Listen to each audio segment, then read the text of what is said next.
Study art के इस YouTube platform पे आप सभी का एक बार फिर से स्वागत है।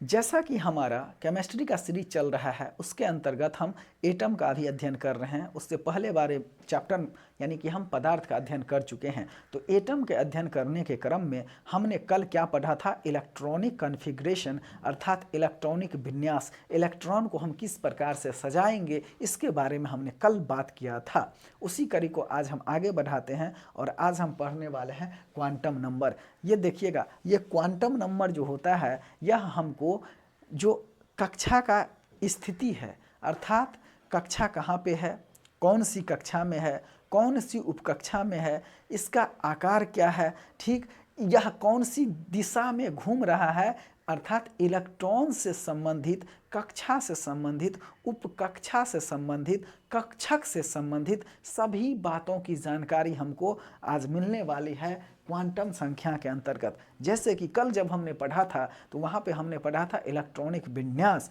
वहाँ पे जो है इलेक्ट्रॉन को हम किस प्रकार से सजाएंगे, किस में, तो कक्षा में, कक्षक में, उपकक्षा में, और किस प्रकार से, या तो वो क्लॉकवाइज होगा या तो वो एंटी क्लॉकवाइज होगा। अर्थात हमने कल जो है हुंड का नियम का बात किया था, अफबाऊ सिद्धांत का बात किया था। ठीक, हमने कल अफबाऊ सिद्धांत के बारे में डिटेल्ड एनालिसिस किया था और उससे पहले हमने हुंड के नियम का भी चर्चा किया था। अर्थात एटम को पढ़ने के क्रम में हमने क्या क्या बात किया, तो हमने एटम क्या होता है इसके बारे में जाना, फिर एटम विभाज्य कण होता है इससे संबंधित कई सारे थियरी दिए गए थे, इन सबों को भी जाना। जैसे कि डाल्टन का परमाणुवाद सिद्धांत को जाना, उसने क्या कहा, फिर रदरफोर्ड का जो एटॉमिक मॉडल है उसको हमने जाना, किस प्रकार से जो है अल्फा किरणों की बौछार एक गोल्ड फॉइल पे किया जाता है, यानी कि सोने की पत्थर पर किया जाता है, और इससे हमको इलेक्ट्रॉन कैसे चक्कर करता है, इन सबों के बारे में उन्होंने बताने का प्रयास किया, लेकिन वह सही से बता नहीं पाए थे। एटम की स्टेबिलिटी और इलेक्ट्रॉन संबंधित धारणाएं था ये रदरफोर्ड जी का, वो बहुत उचित साबित नहीं हो पाया। इसके अलावा फिर हमने पढ़ा जे थॉमसन का एटॉमिक मॉडल, जहाँ पे हमने क्या पढ़ा था, तो हमने पढ़ा था वाटरमैन थ्योरी या जे थॉमसन का एटॉमिक मॉडल दिया था, अर्थात तरबूजे में किस प्रकार से प्रोटॉन और इलेक्ट्रॉन जो है वह रहता है, इसके बारे में बात किया था। और यही तो बीपीएससी पिछले साल का पूछा हुआ क्वेश्चन है, आप क्वेश्चन बैंक देख सकते हैं। इसके अलावा फिर हमने बात किया नील्स बोर का एटॉमिक मॉडल, जहाँ पे हमने मैक्स प्लांक के जो क्वांटम थ्योरी था उसको आधार मान के इन्होंने इलेक्ट्रॉन्स के बारे में बात किया था, एनर्जी लेवल्स के बारे में बात किया था और कक्षा के बारे में बात किया था। क्या बताया था कि जैसे मैक्स प्लांक का जो क्वांटम थ्योरी है, क्वांटम थ्योरी क्या कहता है, ऊर्जा का उत्पादन, ऊर्जा का उत्सर्जन, ऊर्जा का अवशोषण क्या होता है, निरंतरण नहीं होकर के धीरे धीरे पैकेट्स के रूप में होता है, बंडल्स के रूप में होता है। इसी को आधार बना करके इन्होंने कक्षा और इलेक्ट्रॉन्स के बारे में बात किए थे। नील्स बोर उन्होंने बात कहा कि जो नाभिक के चारों ओर एक निश्चित वृत्तीय पथ पे जो इलेक्ट्रॉन चक्कर लगाता है उसी को हम कक्षा कहते हैं, और जब इलेक्ट्रॉन अपने मूल कक्षा में चक्कर लगा रहा होता है तो उसमें किसी भी प्रकार के ऊर्जा परिवर्तन नहीं होता है। लेकिन जैसे ही इलेक्ट्रॉन निम्न कक्षा से उच्च कक्षा में जाती है तो उसमें बाहरी स्रोतों से ऊर्जा क्या होता है, ग्रहण कर लिया जाता है और इलेक्ट्रॉन की एनर्जी लेवल में वृद्धि हो जाती है।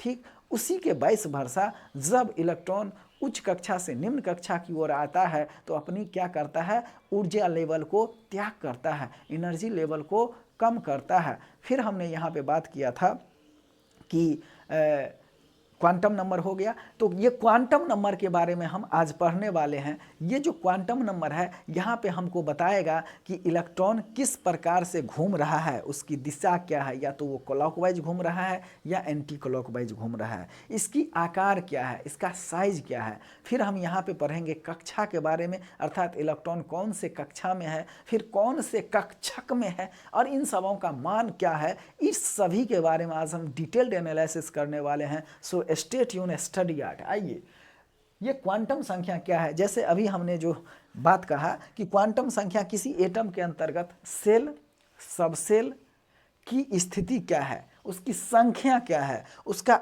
घूमने वाला इलेक्ट्रॉन का आकार क्या है और उसका दिशा क्या है, इन सबों के बारे में बताता है। कौन? तो क्वांटम नंबर। ध्यान से समझिएगा, डिफिनेशन है, इसको याद रखिएगा कि वैसी संख्या जो किसी एटम के अंतर्गत सेल, सब सेल की संख्या, उसका आकार, उसकी स्थिति और उसमें घूमने वाले इलेक्ट्रॉन के चक्रण को बताता है। अर्थात इलेक्ट्रॉन क्या करता है, हमेशा घूमते रहता है, तो चक्रण किस प्रकार से करता है, ठीक, या तो वह एंटी क्लॉकवाइज में इलेक्ट्रॉन है या फिर क्लॉकवाइज में है, उसका साइज क्या है, उसका आकार कैसा है, उससे वह सेल में है या फिर सब सेल में है, इन सबों के बारे में हम आज पढ़ने वाले हैं। देखिएगा, यह जो क्वांटम नंबर होता है, ये क्वांटम नंबर जो होता है यानी क्वांटम संख्या, यह 4 प्रकार के होते हैं। कितने प्रकार के होते हैं? 4 प्रकार के होते हैं।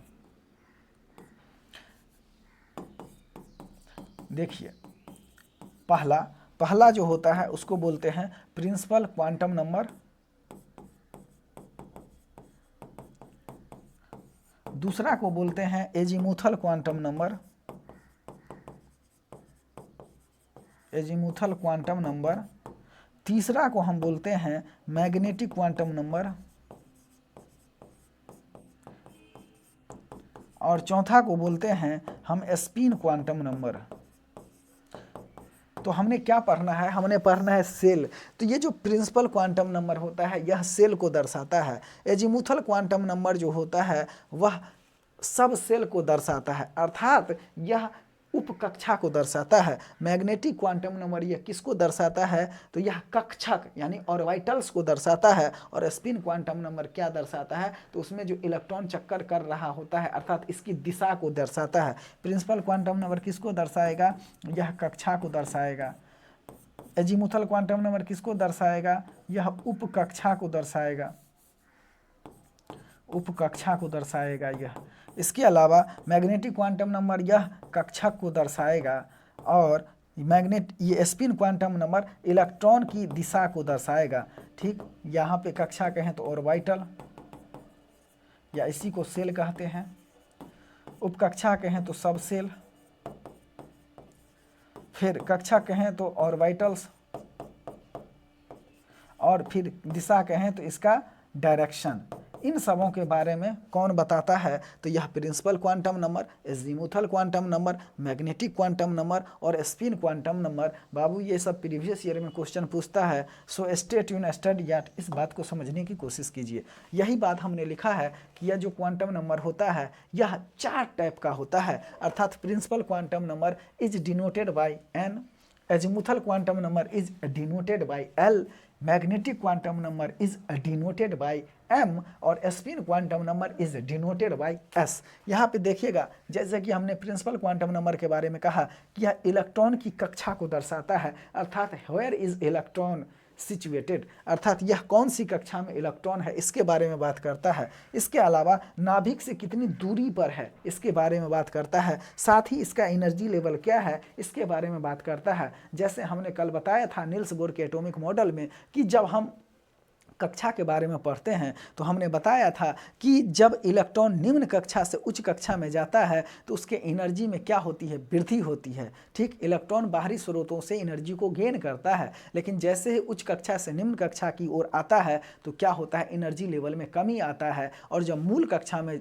चलता है तो इस एनर्जी लेवल सेम रहता है, कांस्टेंट रहता है। तो यहीं पे एनर्जी लेवल का हमने बात किया था और हमने बताया था कि जो दूर वाले कक्षा में होते हैं उसकी एनर्जी लेवल क्या होती है? अधिक होती है इलेक्ट्रॉन्स की, और जो नज़दीक वाले कक्षा में होते हैं उसकी एनर्जी लेवल कम होती है। तो यही बात है। यह ऊर्जा स्तर को कौन दर्शाता है? तो यह प्रिंसिपल क्वांटम नंबर दर्शाता है और इसका वैल्यू कभी भी शून्य नहीं होता है। प्रिंसिपल क्वांटम नंबर की वैल्यू कभी भी शून्य नहीं होगी, अर्थात कक्षा उसमें होगी, यह बात याद रखिएगा। तो प्रिंसिपल क्वांटम नंबर का वैल्यू कभी भी शून्य नहीं होगा, अर्थात कक्षा की वैल्यू कभी भी 0 नहीं होगा। चलिए आगे हम बात करते हैं azimuthal quantum number is denoted by L, इसको हम एल से सूचित करते हैं और यहाँ पे इलेक्ट्रॉन कौन से उपकक्षा में है इसके बारे में बताता है। यहाँ पे क्या है, इसको एल से डिनोट करते हैं तो एल का मान 0 से कम होता है, ठीक। एल का मान क्या होता है? 0 से कम हो सकता है, एल का मान 0 से कम हो सकता है और अधिकतम मान जो है यह मिनिमम मान है, मिनिमम वैल्यू, और n-1 ये क्या है, मैक्सिमम वैल्यू है, यह याद रखिएगा। अर्थात एजीमुथल क्वांटम नंबर जो इलेक्ट्रॉन के उपकक्षा को दर्शाता है, जिसे L से सूचित किया जाता है, इसका न्यूनतम मान 0 और मैक्सिमम मान n-1 जो है वह देखने को हमको मिलता है। अगर हम यहाँ पे बात करें तो देखिएगा, अगर हम n बराबर 1 लें, n बराबर अगर हम 1 लेते हैं तो क्या हो जाएगा, L का मान यहाँ पे 0 हो जाएगा। चूँकि क्या हो जाएगा, अब यहाँ पे देखिए n बराबर हमने 1 लिया तो 1 माइनस 1 बराबर 0 आ गया। उसी प्रकार से जब हम n बराबर 2 लेते हैं तो L का मान कितना हो जाएगा, अब देखिए इसमें फिट कीजिए, 2 में से 1 गया तो कितना हो जाएगा, 2 माइनस 1 बराबर 1 हो जाएगा। जब हम n का मान 3 लेंगे तो L बराबर कितना हो जाएगा, L बराबर क्या हो जाएगा, अब इसको कीजिए, 3 माइनस 1 इज इक्वल टू 2, यानी कि n का मान जब हम 3 लेंगे तो L का वैल्यू कितना हो जाएगा, ये 2 हो जाएगा। जब हम n बराबर 4 लेंगे तो L का वैल्यू क्या हो जाएगा, L का वैल्यू यहाँ पे हो जाएगा 4 minus 1 is equal to 3।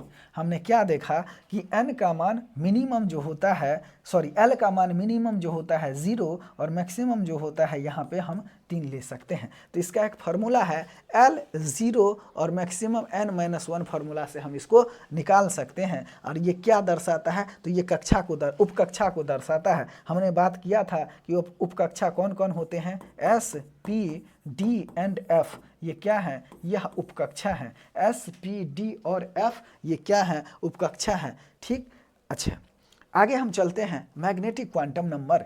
Magnetic quantum number को हम किससे डिनोट करते हैं, इसको हम m से डिनोट करते हैं। और यहाँ पे इलेक्ट्रॉन के ऑर्बिटल्स के बारे में हम पढ़ते हैं। अर्थात ऑर्बिटल्स, इलेक्ट्रॉन जो है कहाँ घूमता है, ऑर्बिटल्स में, तो कौन से ऑर्बिटल्स में है उसके बारे में हम अध्ययन करते हैं। और याद रखिएगा m का मान जो है ये L पे डिपेंड करता है, यानी कि जो मैग्नेटिक क्वांटम नंबर होता है इसका वैल्यू एजीमुथल क्वांटम नंबर के वैल्यू पे डिपेंड करता है। कैसे, अब देखिएगा यहाँ पे एक याद रखिएगा कि m का वैल्यू -L से +L के बीच में देखने को मिलता है। इसी चीज़ को अगर हम यहाँ पे थोड़ा समरी करने की कोशिश किए, बात को समझिएगा।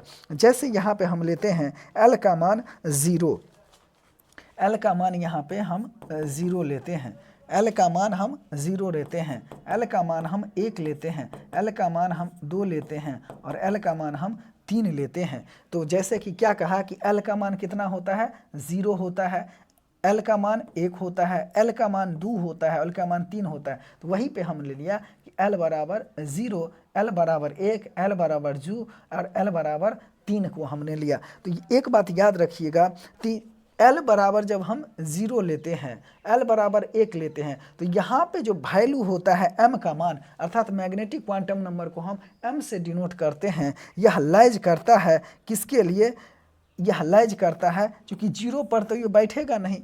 L बराबर जब हम 0 लेंगे तो यहाँ पे तो कुछ आएगा नहीं। जब हम m बराबर, चूँकि 0 प्लस 0 कीजिए या -0 कीजिए, बात बराबर हो गया। या तो आप +0 कीजिए या फिर L बराबर m बराबर -0 कीजिए या फिर +0 कीजिए, तो बात तो 0 ये हुआ ना, बात बराबरी हुआ। उसी जब हम L बराबर 1 लेते हैं तो यहाँ पे एक बात याद रखिएगा, L बराबर 1 लेने पर क्या होता है, L बराबर जब हम 1 लेते हैं तो m का मान क्या हो जाता है, m का मान -1 से लेकर के क्या हो जाएगा, +1 के बीच में हो जाएगा। बात को समझिए, हमने क्या कहा कि m का मान -L से +L के बीच में होता है, तो 1 क्या होगा, -1 से लेके +1 के बीच में होगा। उसी प्रकार से L बराबर हम 2 लेंगे तो -2 से लेकर के किसके बीच में आएगा, +2 के बीच में आ जाएगा। ये बात समझ में आया। तो इसी चीज़ को अब हम थोड़ा सा डायग्राम, ये 3 में भी ऐसे ही आएगा। अब देखिए इसको हम डायग्राम बनाते हैं। जैसे यहाँ पे ले लीजिए, पहले L बराबर जब हम 1 लेते हैं तो इसका डायग्राम क्या हो जाएगा, ऐसे, ठीक, 1 कक्षा, 2 कक्षा, 3 कक्षा, तो -1, 0 और +1। अब हम 2 वाले का डायग्राम बनाएंगे तो इसका कुछ इस प्रकार से होगा, 4 गो कक्षा, 4 गो खाना बन जाएगा। ये क्या है, ये कक्षक हैं, ये बाबू क्या है, ये कक्षक है। अब देखिएगा यहाँ पे -2, -1 एक और कक्षा बन जाएगा। उसके अलावा 0, फिर 1 और 2, ठीक, तो इस प्रकार से यहाँ पे हमको देखने को मिलेगा डायग्राम के माध्यम से। अर्थात ये सभी क्या हैं, ये सभी कक्षक हैं, ये सभी क्या हैं, कक्षक हैं। हमने बताया था कि सबसे बड़ा होता है कक्षा, कक्षा के से छोटा उपकक्षा, उपकक्षा से छोटा कक्षक, और इसी कक्षक में क्या होता है, इलेक्ट्रॉन रहता है। तो ये बात समझ में आ गया मैग्नेटिक क्वांटम नंबर। अब हम चलते हैं स्पिन क्वांटम नंबर। यहाँ पे स्पिन क्वांटम नंबर में इलेक्ट्रॉन किस प्रकार से कक्षा के अंतर्गत चक्रण कर रहा होता है, घूम रहा होता है, इसके बारे में हम देखते हैं। जैसे कि हमने कल बताया था इससे पहले वाले क्लास में, अबाउ प्रिंसिपल, इलेक्ट्रॉन जो होगा वो पहले सीधे में भरेगा, क्लॉकवाइज भरेगा, फिर क्या होगा, एंटी क्लॉकवाइज भरेगा। और अबाउ प्रिंसिपल में ये क्या बोलते हैं, हुन्स का नियम, हुन्स का नियम जब हम पढ़े थे तो हमने क्या बताया था, ये इलेक्ट्रॉन पहले एक सीध में भरेगा अर्थात क्लॉकवाइज भरेगा। ये क्या है बाबू, यह क्लॉकवाइज है, और ये क्या है, एंटी क्लॉकवाइज है, एंटी क्लॉकवाइज है। तो यही कहता है कौन, हुन्स का नियम, कि इलेक्ट्रॉन जो पहले कक्षा में भरेगा वह क्लॉकवाइज भरेगा, और जब क्लॉकवाइज पूरा एक तरह भर जाएगा उसके बाद दूसरी ओर फिर एंटी क्लॉक में भजेगा। यही होता है क्या, ये होता है हुन्स का नियम। ठीक, तो यहाँ पे हम स्पिन क्वांटम नंबर में हम पढ़ेंगे कि इलेक्ट्रॉन कौन सी दिशा में है, इलेक्ट्रॉन कौन सी दिशा में है, आइदर वो क्लॉकवाइज है या फिर एंटी क्लॉकवाइज है, इसके बारे में हम ये पढ़ते हैं। और यहाँ पे याद रखिएगा जो एस का वैल्यू होता है, एस का वैल्यू वैरी करता है कितना, तो एस का वैल्यू -1/2 से लेकर के 1/2 से लेकर के कितना के बीच में वैरी करता है, +1/2 के बीच में वैरी करता है। आप इस बात को याद रखिएगा। इसी से आपका जनरल कंपटीशन में सारा एग्जाम से जितने भी रेलवे हो गया या फिर एनटीपीसी हो गया या फिर बीपीएससी हो गया, इवन यूपीएससी हो गया, सभी का क्वेश्चन इतना से सॉल्व हो जाएगा। एक बार हम राउंड अप किया जाता हूँ, इस बात को याद रखिएगा। देखिए, प्रिंसिपल क्वांटम नंबर हमको कक्षा के बारे में बात करता है, जिसको हम n से डिनोट करते हैं, अर्थात इलेक्ट्रॉन कौन सी कक्षा में है, नाभिक से कितना दूरी पर है, उसका ऊर्जा स्तर क्या है, ये बताता है, और इसका वैल्यू कभी भी 0 नहीं होता है। तो हमने कक्षा के बारे में बात किया था, तो कक्षा कौन कौन होता है, K, L, M और N, अर्थात कक्षा, पहला कक्षा, दूसरा कक्षा, तीसरा कक्षा और चौथा कक्षा के बारे में ऑलरेडी हमने बात कर लिया था। फिर हमने उपकक्षा के बारे में बताया कि उपकक्षा में यानी कि सब सेल, सब सेल यानी कि इलेक्ट्रॉन जो है सब सेल में है, और कौन से सब सेल में है, आइदर वो S में है, आइदर वो P में है, आइदर वो D में है, आइदर वो F में है, इसके बारे में हमको पढ़ना है। अर्थात इसको हम L से डिनोट करते हैं, और L बराबर 0 से कम हो सकता है, अर्थात मिनिमम मान 0 होता है, ये क्या है, मिनिमम वैल्यू होता है, और अधिकतम मान n-1 फार्मूला से हम निकाल सकते हैं। अर्थात जब हम n बराबर 1 लेंगे, अर्थात पहली कक्षा का जब हम बात करेंगे तो l बराबर l का मान 0 आएगा, n बराबर 2 लेंगे, दूसरी कक्षा का बात करेंगे तो l का मान 1 आएगा, n बराबर 3 लेंगे, तीसरी कक्षा का बात करेंगे तो l का मान 2 आएगा, n बराबर 4 चौथी कक्षा का बात करेंगे तो ये क्या हो जाएगा, 3 हो जाएगा। कौन सा, एजीमुथल क्वांटम नंबर का। मैग्नेटिक क्वांटम नंबर को हम m से डिनोट करते हैं, और यहाँ पे इलेक्ट्रॉन किस ऑर्बिटल में है इसके बारे में हमको पता चलता है, अर्थात m का मान l पे डिपेंड करता है। ठीक, m का मान क्या होता है, -l से l के बीच में वैरीज करता है। तो l बराबर 0 लेंगे तो 0 0 बात बराबर हो गया, कुछ नहीं हुआ। तो l बराबर 1 लेते हैं तो इसका मान क्या हम देखते हैं कि -1 से +1 के बीच में लाइज करता है। l बराबर 2 लेते हैं तो -2 से 2 के बीच में लाइज करता है, और यह किस इस प्रकार से इसका डायग्राम हमको देखने को मिलेगा। बात समझ में आ गया, ये डायग्राम है। फिर हम स्पिन क्वांटम नंबर की बात करें तो यहाँ पे इलेक्ट्रॉन का दिशा पता चलता है, अर्थात किस ऑर्बिटल में कौन से दिशा में है। जब हम हुंट नियम पढ़ रहे थे तो उसमें बताया था हुंट ने कि इलेक्ट्रॉन कक्षा में भरते हैं, ठीक, और पहले क्लॉकवाइज भरेगा, फिर जो है एंटी क्लॉकवाइज भरेगा। ठीक, तो वही हम बताते हैं कि यह स्पिन क्वांटम नंबर इलेक्ट्रॉन किस ऑर्बिटल के कौन सी दिशा से घूम रहा है, आइदर वो क्लॉकवाइज है या फिर एंटी क्लॉकवाइज है। एस का मान -2 1/2 माइनस से लेकर के +1/2 के बीच में लाइज करता है। फिर आगे एक क्वेश्चन दिए हैं, अर्थात सोडियम के 90 इलेक्ट्रॉन के बारे में हमको पता करना है। क्या क्या चीज़, कक्षा, उपकक्षा, कक्षक और दिशा, इसके बारे में हमको पता करना है। तो हमने बताया था कि जो प्रिंसिपल क्वांटम नंबर होता है, ये क्या होता है, principal quantum number, principal quantum number, इससे हमको किस चीज़ के बारे में पता चलता है? तो प्रिंसिपल क्वांटम नंबर से मुख्य रूप से हमको कक्षा के बारे में पता चलता है। अर्थात इस कक्षा को हम किससे डिनोट करते हैं? इसको हम n से डिनोट करते हैं। उपकक्षा azimuthal quantum number, azimuthal quantum number, ठीक। और इसको हम किससे डिनोट करते हैं? तो एजीमुथल क्वांटम नंबर को हम L से डिनोट करते हैं। कक्षक यानी कि ऑर्बिटल, ऑर्बिटल्स, ऑर्बिटल्स, ये ऑर्बिटल्स क्या होता है? ऑर्बिटल्स, तो इसके अंतर्गत कौन सा हम लेंगे? ऑर्बिटल्स को हम कौन से क्वांटम नंबर से डिनोट करते हैं? तो मैग्नेटिक, मैग्नेटिक क्वांटम नंबर। और ये मैग्नेटिक क्वांटम नंबर जो होता है इसको हम m से डिनोट करते हैं। और दिशा कौन बताता है? Spin quantum number. और ये स्पिन क्वांटम नंबर को हम किससे डिनोट करते हैं? तो स्पिन क्वांटम नंबर को हम s से डिनोट करते हैं। Spin quantum number is denoted by s। इतना बात हमने कल किया था। अब देखिएगा, मतलब अभी कर रहे हैं पिछले वाले वीडियो में स्पिन क्वांटम नंबर। अब देखिए, सबसे पहले हम कक्षा की बात करेंगे तो ये कौन से कक्षा में है। जैसे इसका इलेक्ट्रॉनिक विन्यास लिखें तो 2 8 सोडियम 11 होता है ना, यानी कि सोडियम यहाँ पे Na11 होता है। तो हम किससे निकालते हैं? तो हम इसका एटॉमिक नंबर से निकालते हैं, इलेक्ट्रॉनिक से। 8 2 10 और 1 11। तो हमने कहा कि यह पहला कक्षा में होता है 2 और 6 और 1, यानी कि ये S हो गया, ये क्या हो जाएगा? S, और ये P हो जाएगा, और ये फिर S हो जाएगा, ठीक। तो यहाँ पे क्या हो गया? 1s2, उसके अलावा 2s2 2p6 और 3s1, ये इसका क्या हो जाएगा? इलेक्ट्रॉनिक विन्यास हो जाएगा। अब देखिए, तो यहाँ पे कौन सा इलेक्ट्रॉन है? 2 गो ले लिया, 2 गो 4 गो ले लिया, 6 गो 10 गो। तो ऑब्वियस सी बात है ये कौन से कक्षा में है? तो ये कक्षा दूसरा में है। तो इसका आंसर क्या हो जाएगा? कक्षा इसका कौन सा हो जाएगा? दूसरा। अर्थात प्रिंसिपल क्वांटम नंबर का वैल्यू यहाँ पे 2 आ जाएगा। एजीमुथल क्वांटम नंबर का हम बात करें तो देखिए, एजीमुथल क्वांटम नंबर यह कक्षा, उपकक्षा को दर्शाता है। तो उपकक्षा यहाँ पर देख लीजिए, ये कौन सा उपकक्षा में है? S और P। तो कौन सा उपकक्षा में है? यह P उपकक्षा में है, इसका बात याद रखिएगा। और यहाँ पे 1 मान, P का मान 1।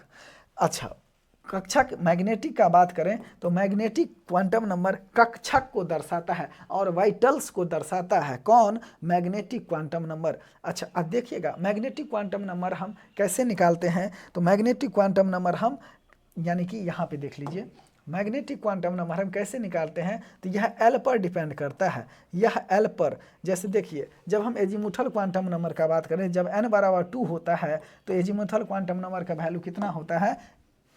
ये 1 होता है। तो P का मान 1, n बराबर 2 तो P का मान 1, इतना हो गया। n बराबर यहाँ पे क्या है? 2 है, तो P का मान 1।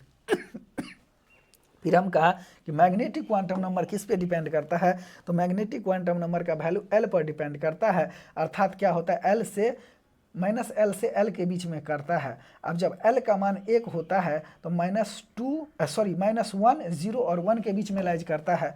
तो n यहाँ पे n बराबर 2, यानी कि P का मान 1 है। तो ये किसके बीच में लाइज करेगा? तो यह करेगा आपका 3 होगा, यहाँ पे 1 और 2 3।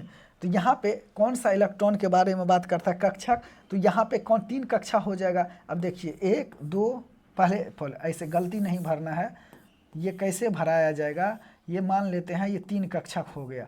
तो पहले हुंस के नियम से क्लॉकवाइज भरा जाएगा, फिर एंटी क्लॉकवाइज। फिर अब देख लीजिए यहाँ पे 1 2 3 4, 1 2 3 4 और 1, तो 4 4 8 और 1 9 इलेक्ट्रॉन यहाँ पे हम भर दिए। तो 9 इलेक्ट्रॉन, ये देखिए ये क्या है? यह क्लॉकवाइज है, ये क्या है? एंटी क्लॉकवाइज है। फिर यहाँ पे हम देखते हैं तो अंतिम इलेक्ट्रॉन कैसा है? अंतिम इलेक्ट्रॉन क्लॉकवाइज है। इस बात को आप याद रखिएगा। दिशा में क्या होता है? तो इलेक्ट्रॉन कौन सी, इलेक्ट्रॉन कक्षक के किस दिशा में है, अदर वो क्लॉकवाइज है या फिर एंटी क्लॉकवाइज है। तो ये क्लॉकवाइज है। तो क्लॉकवाइज के लिए हमने फार्मूला कितना लिखा है? -1/2, -1/2। तो इसका दिशा क्या हो जाएगा? एक तो हो जाएगा क्लॉकवाइज, क्लॉकवाइज और इसका वैल्यू एस का वैल्यू क्या हो जाएगा -1/2। यह बात याद रखना था। तो एग्जाम्पल के माध्यम से हमने इसको समझने का कोशिश किया है। अर्थात क्वांटम नंबर 4 प्रकार का होता है, principal quantum number, azimuthal quantum magnetic और स्पिन क्वांटम नंबर। और क्वांटम नंबर होता क्या है कि वैसी संख्या जो किसी एटम के अंतर्गत सेल या सबसेल, उसकी आकार, स्थिति और उसमें घूमने वाले इलेक्ट्रॉन की स्थिति के बारे में जो बताता है वो होता है क्वांटम नंबर। तो ये था हमारा आज का टॉपिक। आज हम इसको यहीं एंड करते हैं। Stay tune, study art. Thank you.